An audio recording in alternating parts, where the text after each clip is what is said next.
Chia seed wait লসের জন্য একটা ম্যাজিক সিড। এই বীজটা নিয়মিত খেয়ে খুব সহজে তুমি তোমার পেটটা কমাতে পারবে, ওজনটা কমাতে পারবে। যারা চিয়া সিডের নাও শোনোনি তারা তো আজকে অনেক কিছু জানতে পারবেই, আর যারা নিয়মিত চিয়া সিড খাও তারাও আজকের ভিডিও থেকে জানতে পারবে কখন চিয়া সিডটা খেলে সবচেয়ে বেশি উপকার পাওয়া যায়, কিভাবে এই চিয়া সিডটা খাওয়া যায়, আর এর মধ্যে কি কি নিউট্রিশন ভ্যালু আছে যার জন্য তোমার কোন উপকারটা হতে পারে, আবার বেশি খেলে কি কি অসুবিধাও হতে পারে, কতটা খাওয়া উচিত। এই সমস্ত প্রশ্নের উত্তর আজকের ভিডিওতে পাবে, তাই ভিডিওটা স্কিপ না করে পুরোটা দেখো। আর কাল থেকে নিজের সব খাবারের সাথে চিয়া সিডটাও অ্যাড করে নাও। Welcome to good life with Sukanya. আমি লাইফস্টাইল কারেকশন কোচ। আমার প্রোগ্রামে রোজ দেশ বিদেশ থেকে বহু মানুষ যোগ দিচ্ছে এবং তাদের জীবনযাপনটা পরিবর্তন করে ওজনটা কম করে একটা সুস্থ সুন্দর জীবন তৈরি করছে। তুমিও যদি এই প্রোগ্রাম সম্বন্ধে জানতে চাও, 2 ঘন্টার ফ্রি ওয়ার্কশপ জয়েন করতে চাও, তাহলে নিচের যে হোয়াটসঅ্যাপ নাম্বারটা আছে সেখানে LCW লাইফস্টাইল কারেকশন ওয়ার্কশপ এই কথাটা লিখে হোয়াটসঅ্যাপ করো। কিছুদিন ধরে চিয়া সিড ভীষণ পপুলার হয়েছে ওজন কমাবার জন্যে। এর কারণটা হচ্ছে এই বীজটা দেখতে ছোট কিন্তু পুষ্টিগুণ অনেক বেশি। তবে এটা ভুলো না, এই সিডটারও বাকি সব সিডের মতো ক্যালোরি অনেকটা বেশি আছে, তাই সবসময় পরিমাণে কম খেতে হবে। কখনোই একদিনে 28 গ্রামের বেশি চিয়া সিড খাবে না, আর 28 গ্রামেও খুব কম নয়, 138 ক্যালোরি আছে, ফ্যাট আছে 9 গ্রাম, কার্বোহাইড্রেট আছে 12 গ্রাম। কিন্তু এর উপকারিতার জায়গা হচ্ছে এই 28 গ্রামের মধ্যেই 5 গ্রাম ওমেগা 3 ফ্যাটি অ্যাসিড আছে, যেটা হার্ট হেলথ আর ব্রেন হেলথের জন্য খুব উপকারী। ডায়েটারি ফাইবার আছে 10 গ্রাম, সেটা কি কি উপকার করে আমি পরে তোমাদেরকে বলছি। প্রোটিন আছে 4.7 গ্রাম, যেটা ক্যালোরির অনুপাতে বেশ ভালো। ক্যালসিয়াম আছে 177 মিলিগ্রাম, অনেকটা বেশি, তোমার হাড়ের স্বাস্থ্য ভালো রাখে। আরও প্রচুর মিনারেলস আছে যেগুলো ওভারঅল আমাদের স্বাস্থ্যটাকে ভালো করে, ওয়েট লস জার্নিতে আমাদের অনেক সুস্থ রাখে। এবারে বলি এটা আমাদের ওজন কমাতে এবং ভুঁড়ি কমাতে কিভাবে সাহায্য করে। এতে প্রচুর পরিমাণে ফাইবার আছে বলে আমাদের পেটটা ভর্তি রাখে, অনেকক্ষণ খিদে পায় না, আর খিদে না পেলে তুমি কম খাবে, অটোমেটিক্যালি তোমার ওজনটা তাড়াতাড়ি কমবে। এতে প্রচুর পরিমাণে omega 3 fatty acid, protein, calcium, magnesium এবং অ্যান্টিঅক্সিডেন্ট আছে। এই সমস্ত জিনিসগুলো সরাসরি আমাদের ওজন কমায় না, কিন্তু ওজন কমাবার রাস্তাটাতে আমাদের অনেক ভালো রাখে, সুস্থ রাখে, যাতে আমরা কম খাওয়ার খেয়েও পুষ্টির অভাবটা যেন না হয়। 3 নম্বর যে উপকারটা করে, এতে ভালো পরিমাণে প্রোটিন, ফাইবার আর গুড ফ্যাট আছে বলে এটা শরীরের ভেতরে রক্তের মধ্যে তিনটে যে গতিতে ছড়ায় সেই গতিটাকে ধীরে করে দেয়, স্লো সুগার রিলিজ করে। এই কারণে ফ্যাট জমাটাও অনেক কম হয় আর খিদেটাও অনেক কম পায়। এবারে বলি এই চিয়া সিডটা কিভাবে তুমি নেবে।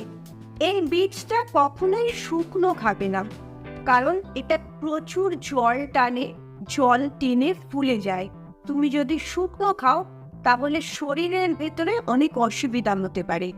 সবসময় এটা ভিজিয়ে রেখে ফুলে যাওয়ার পরে তুমি খাবে। সবচেয়ে সহজ উপায় হচ্ছে জলের মধ্যে গুলে খাওয়া। এছাড়াও তুমি চিয়া সিড পুডিং বানিয়ে খেতে পারো, তবে একটা জিনিস মাথায় রাখবে, চিয়া সিডের সাথে পুডিংয়ে আর যে জিনিসগুলো তুমি ব্যবহার করছো সেগুলোর ক্যালোরি যদি বেশি হয় তাহলে কিন্তু তোমার ওভারঅল ক্যালোরি খাওয়াটা বেশি হয়ে যাবে। যেমন ধরো তুমি চিয়া সিড পুডিংয়ে দই দিলে, কলা দিলে, আম দিলে, এই প্রত্যেকটা জিনিসের ক্যালোরি ভ্যালু আছে। এই সব জিনিসগুলোর ক্যালোরি মিলিয়ে তুমি হয়তো দেখবে তোমার ওই পুডিংটার অনেক ক্যালোরি হয়ে গেছে। তাতে ওজন কমার জায়গায় উল্টে তোমার ওজন বেড়েও যেতে পারে। তাই জন্যে পুডিং বানাতে হলে সবসময় লো ক্যালোরির জিনিস দিয়ে বানাবে। তুমি চিয়া সিড দইয়ে মিশিয়েও খেতে পারো। আর কিচ্ছু না করতে চাইলে, ভিজিয়ে রাখতেও না চাইলে, তুমি স্যালাডের ওপরে চিয়া সিডটা নুনের মতো ছড়িয়ে দিয়েও খেতে পারো। স্যালাডের টমেটো, পেঁয়াজ, শসা এইগুলোর মধ্যে যে জলটা আছে, সেই জলটার সাথে চিয়া সিডটা অ্যাবজর্ব করে তোমার জলের অভাবটা পূরণ করে দেবে। কতটা খাবে আগেই বলেছি, ম্যাক্সিমাম 28 গ্রাম। এর বেশি যদি তুমি খাও তাহলে তোমার পেট ব্যথা করতে পারে, পেট খারাপ হতে পারে, কনস্টিপেশনও হতে পারে, গ্যাস হয়ে যেতে পারে, শরীর ফুলে যেতে পারে। তাই জন্যে ভালো জিনিসও পরিমাণে কম খেতে হয়। এবারে দেখা যাক কখন কখন তুমি খেতে পারো এবং তার জন্যে কি কি উপকার হবে।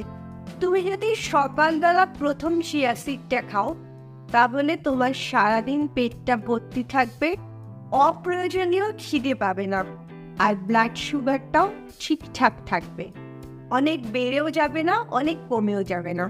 তুমি যদি এক্সারসাইজ করো, জিমে যাও, তার আগে চিয়া সিডটা খাও তাহলে তুমি এনার্জি পাবে অনেক বেশি।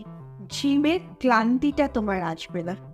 আর তুমি যদি এক্সারসাইজ করার পরে বা জিম থেকে ফিরে এসে চিয়া সিডটা খাও তাহলে তোমার এনার্জি যেটা লস হয়েছে জিমে সেটা ফেরত পেয়ে যাবে। আর যে মাসেলগুলো ড্যামেজ হয়েছে সেই মাসেলগুলো তৈরি হবে অনেক ভালোভাবে আর অনেক তাড়াতাড়ি।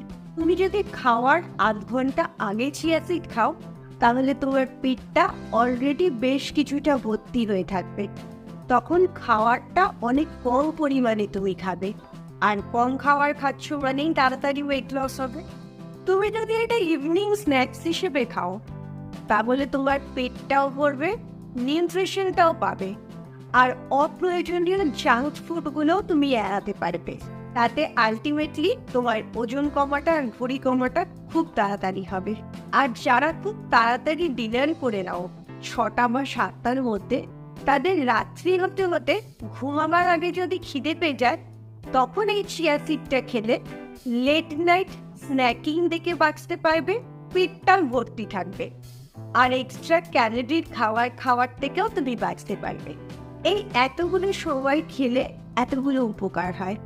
তোমার জন্য কোনটা বেস্ট টাইম হবে সেটা তুমি এগুলোর মধ্যে থেকে ঠিক করে নাও। এবারে কিছু বিশেষ টিপস বলবো যেগুলো তোমাদের খুব সাহায্য করবে চিয়া সিডের উপকারিতাটা ঠিকঠাক করে নেওয়ার জন্যে। প্রথম হচ্ছে, যারা চিয়া সিডটা কোনোদিন খাওনি তারা একবারে অনেকগুলো খেতে শুরু করবে না। নর্মালি 28 গ্রাম মানে বড় চামচের, টেবিল চামচের 2 চামচ। তুমি শুরু করবে হাফ চামচ থেকে, একটু একটু করে যখন শরীরটা অভ্যস্ত হবে তখন পরিমাণটা বাড়াতে থাকবে। তবে নর্মালি সারাদিনে 1 চামচ খেলেই যথেষ্ট। 2 নম্বর যেটা করবে সেটা হচ্ছে প্রচুর পরিমাণে জল খাবে। চিয়া সিডটা অনেক জল টানে। তুমি যদি জল কম খাও তাহলে কনস্টিপেশনও হতে পারে। তাই চিয়া সিড খাওয়ার সাথে সাথে সারা দিন ধরে জল খেতে হবে, এতে তোমার খিদেটাও কম পাবে। আর 3 নম্বর পয়েন্ট ভীষণ জরুরি, শুধু চিয়া সিডের ওপরে ভরসা করে রোগা হওয়া যায় না। রোগা হতে গেলে খাবারের পরিমাণ, পুষ্টির ব্যালেন্স, খাবারের সময়, ঘুম, স্ট্রেস, হাঁটাচলা এই সবগুলোর দিকেও লক্ষ্য রাখতে হয়। এই সমস্তগুলোর সাথে তুমি চিয়া সিডটা অ্যাড করলে বেস্ট রেজাল্ট পাবে। আমার ভিডিওটা তোমার কতটা উপকারে এলো অবশ্যই কমেন্টসে জানাবে। তোমরা যদি জানতে চাও জাপানের মানুষরা কি করে এত রোগা থাকে, এত সুস্থ থাকে, তাহলে অবশ্যই আমার পরের ভিডিওটার জন্য অপেক্ষা করো। খুব ভালো থাকো, মানসিক আর শারীরিকভাবে একদম সুস্থ থাকো। আবার তোমাদের সাথে পরের ভিডিওতে দেখা হচ্ছে।